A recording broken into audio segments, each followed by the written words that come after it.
31 जनवरी 2024 हेमंत सोरेन झारखंड के मुख्यमंत्री के पद से अपना इस्तीफा देते हैं और उसी दिन ईडी उन्हें गिरफ्तार करती है।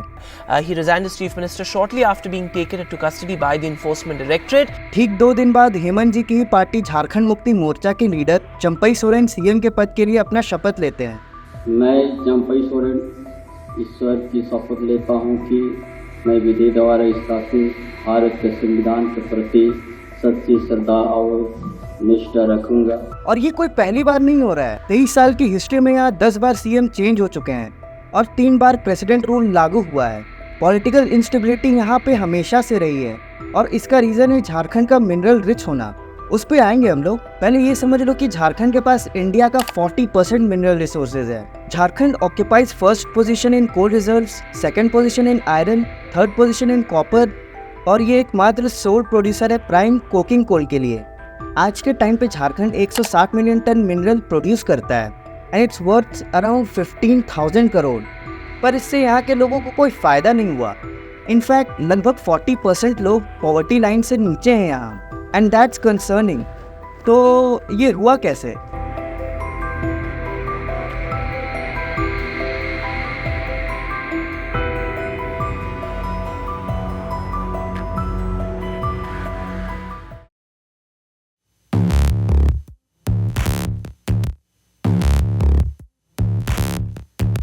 नवंबर 2000 इंडिया में 3 नए स्टेट्स का जन्म हुआ, छत्तीसगढ़, उत्तराखंड और झारखंड। छत्तीसगढ़ मध्य प्रदेश से अलग हुआ, उत्तराखंड यूपी से और झारखंड बिहार से। और इन तीनों स्टेट्स में झारखंड सबसे रिच था रिसोर्सेज के मामले में।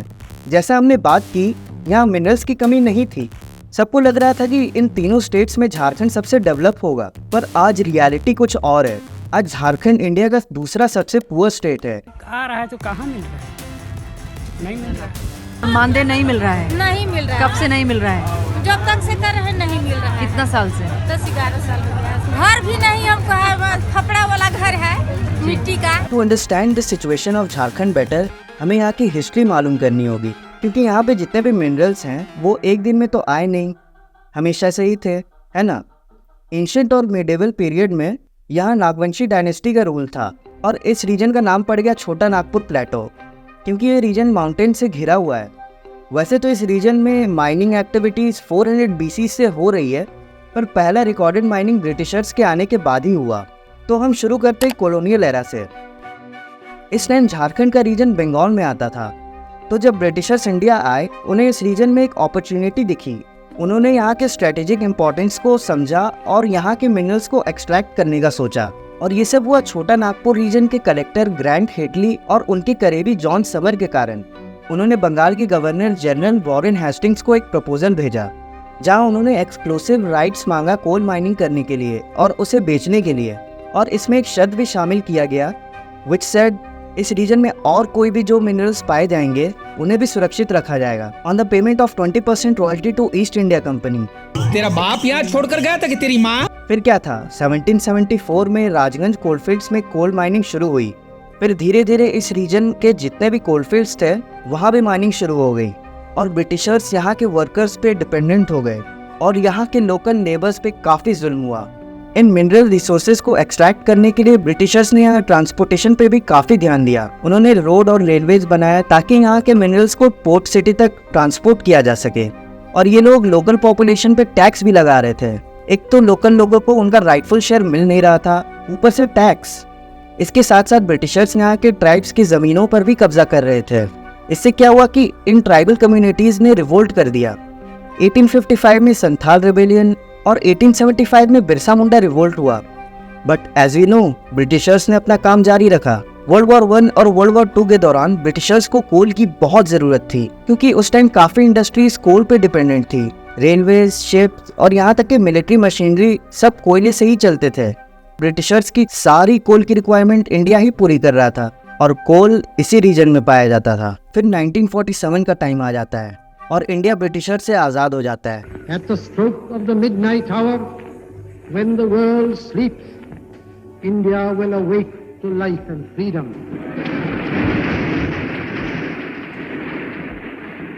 बट सिचुएशन बहुत ख़राब थी। इट वॉज लाइक जब कोई फाइटर फाइट करके वापस जाता है ना, with broken bones and bruises, situation वैसी ही थी। India wasn't in a very good place and for the betterment of the country इस बीच नई नई डेमोक्रेटिक गवर्नमेंट ने कुछ पॉलिसीज निकाली और इसी पॉलिसीज में एक था फ्लाइट इक्वलाइजेशन पॉलिसी जो 1952 में इंट्रोड्यूस किया गया। इस पॉलिसी का इंटेंशन पूरी तरह इंडिया में इक्वल इंडस्ट्री ग्रोथ को इंकरेज करना था, पर इस पॉलिसी के कारण देश के ईस्टर्न स्टेट्स को काफ़ी स्ट्रगल करना पड़ा। तो हुआ क्या कि इस पॉलिसी के हिसाब से झारखंड से जितना भी मिनरल्स निकलता था उसको ट्रांसपोर्ट करके दूसरे स्टेट में ले जाने के लिए गवर्नमेंट ट्रांसपोर्टेशन पे सब्सिडी देती थी। तो बड़ी बड़ी कंपनीज इंडस्ट्रियल लोकेशन और कोस्टल रीजन में ही रह गए। अब इसमें कंपनीज की भी कोई गलती नहीं है, fault lies in the policy, जिसके कारण से सारे मिनरल रिच स्टेट्स एक्सप्लॉइट हुए और इन स्टेट में एम्प्लॉयबिलिटी कम रही। गुजरात, महाराष्ट्र और तमिलनाडु जैसे स्टेट्स को इससे काफ़ी फ़ायदा हुआ और बड़ी बड़ी कंपनीज वहीं रह गए। इस रीजन के लिए एक और सेटबैक रहा उसका लैंडलॉक होना। नेबरिंग स्टेट्स वेस्ट बंगाल और उड़ीसा पर डिपेंडेंट होने के कारण ये रीजन उस तरह से डेवलप नहीं हो पाई। इससे लोकल इंडस्ट्रीज ही नहीं बल्कि लोकल वर्कर्स को भी नुकसान होता था। तो ऑब्वियसली फॉर बेटर फ्यूचर यहाँ के लोग दूसरे स्टेट्स में जाने लगे। पर ये सब जब चल रहा था तब से ही झारखंड के लिए एक अलग स्टेट की मांग हो रही थी। उस टाइम झारखंड बिहार में आता था और फाइनली 2000 में झारखंड बिहार से अलग होता है। तो ये हुआ क्यों? The obvious answer is culture. हाँ, झारखंड में बिहार का इन्फ्लुएंस बहुत है, पर यह रीजन हमेशा से ट्राइबल्स का था। इनफैक्ट यहाँ 32 टाइप के ट्राइबल ग्रुप्स हैं। As per the census report of 2011 the tribal population is 16% in this state. और जहाँ भी ट्राइबल पॉपुलेशन रही है वहाँ उनका एक्सप्लॉयटेशन हुआ है। इसी कारण ये बंदा पहली बार ट्राइब्स के लिए एक अलग स्टेट की मांग करता है। ओह बाय द वे, ये हैं जयपाल सिंह मुंडा। झारखंड की पहचान दिलाने में इनका बहुत बड़ा हाथ था। वैसे तो ये इंडियन हॉकी टीम के कैप्टन थे जिन्होंने एम्स्टरडैम ओलंपिक्स में इंडिया को गोल्ड मेडल दिलाया था, पर कुछ टाइम बाद इन्होंने पॉलिटिक्स ज्वाइन कर ली। आज़ादी के बाद जयपाल जी पंडित नेहरू के पास भी गए झारखंड को बिहार से अलग करने की मांग लेकर, पर नेहरू जी ने कहा भूमि के टुकड़े को बांटा नहीं जा सकता।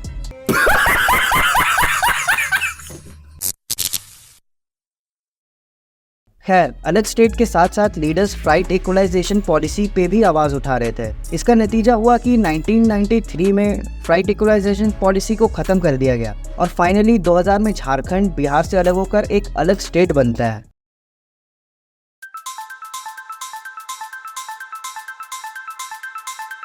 बीजेपी के बाबूलाल मरांडी झारखंड के पहले सीएम बनते हैं। मैं ईश्वर की शपथ लेता हूं कि मैं विधि द्वारा स्थापित भारत के संविधान के प्रति श्रद्धा और निष्ठा रखूंगा। मैं भारत की संप्रभुता एवं अखंडता अक्षुण्ण रखूंगा।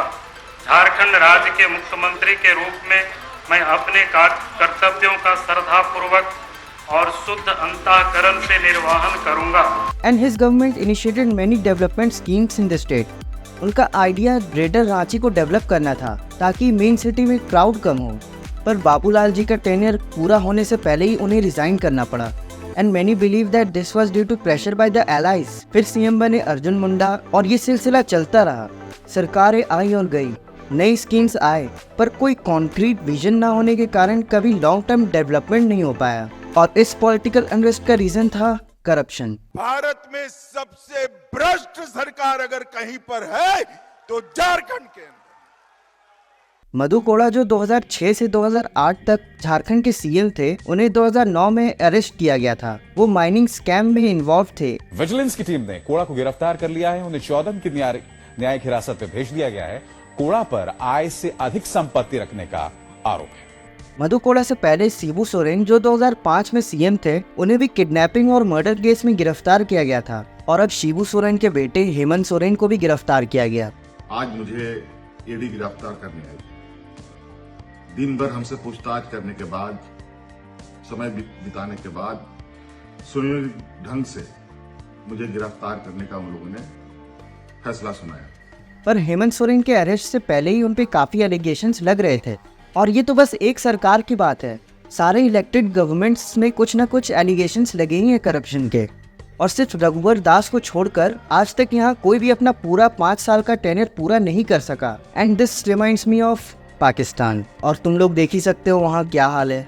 Pakistan has had a total of 32 prime ministers since 1947, an office whose term no elected representative has been able to complete. Political stability is the most important thing for any place to develop.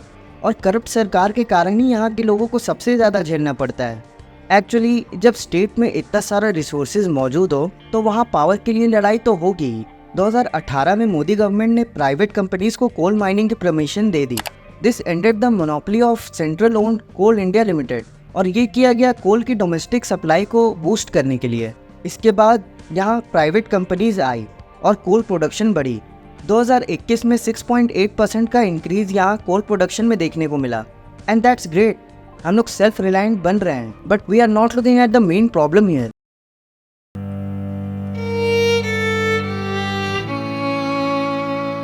Jharia coalfields में अक्सर accidents होते हैं जहां locals की जान तक जाती है।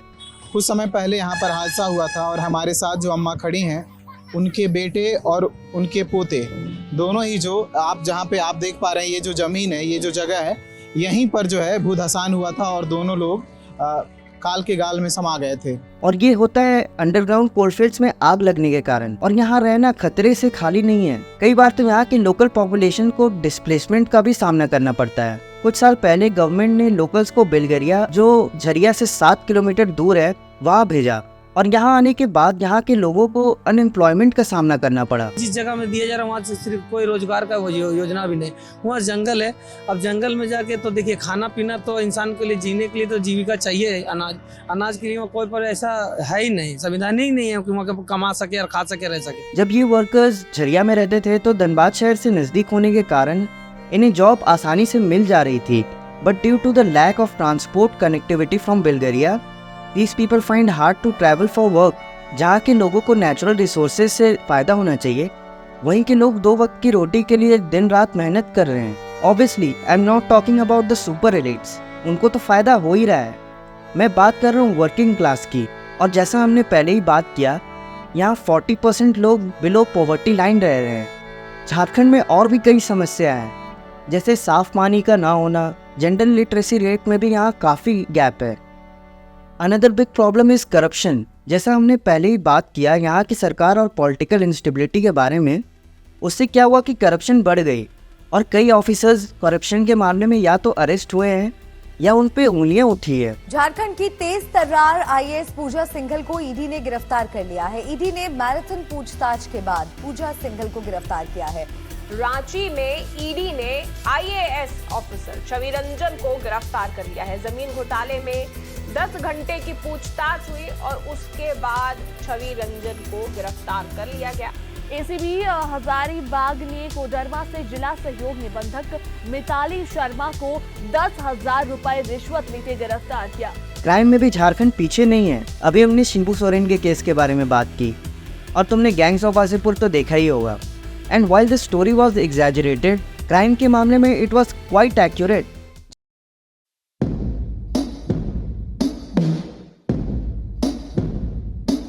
झारखंड में एक अनटैप्ड टेरिटरी है जिससे काफ़ी पैसा बनाया जा सकता है, एंड दैट इज़ झारखंड का tourism.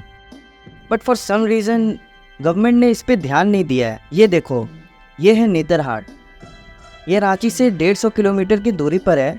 And let me tell you, it's no less than Shimla और मनाली। ये तो बस एक एग्जाम्पल दिया मैंने। ऐसे और भी कई जगह हैं यहाँ जो टूरिज्म के मामले में काफ़ी बेनिफिशियल साबित हो सकते हैं।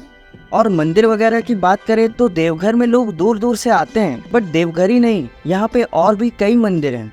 पर ज़्यादातर लोगों को देवघर के अलावा इन जगह के बारे में मालूम ही नहीं है। सोचो, कोई दूर से देवघर आता है और उसे पता चलता है कि झारखंड में और भी मंदिर हैं जहाँ घूमा जा सकता है, तो वो लोग टाइम निकाल के आएंगे, पूरा झारखंड घूमेंगे।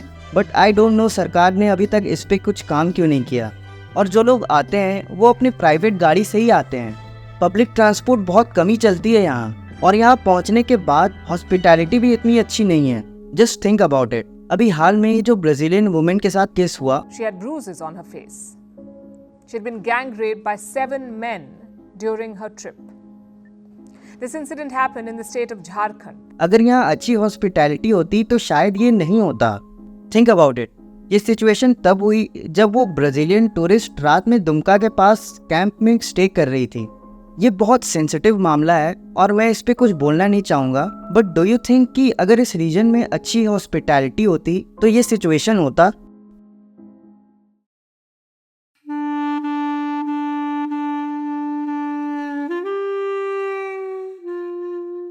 बट एक सर्टेन पॉपुलेशन है जो चेंजेस ला सकती है, एंड क्वाइट फ्रैंकली वो हर रीजन में चेंजेस ला सकती है। यंगस्टर्स।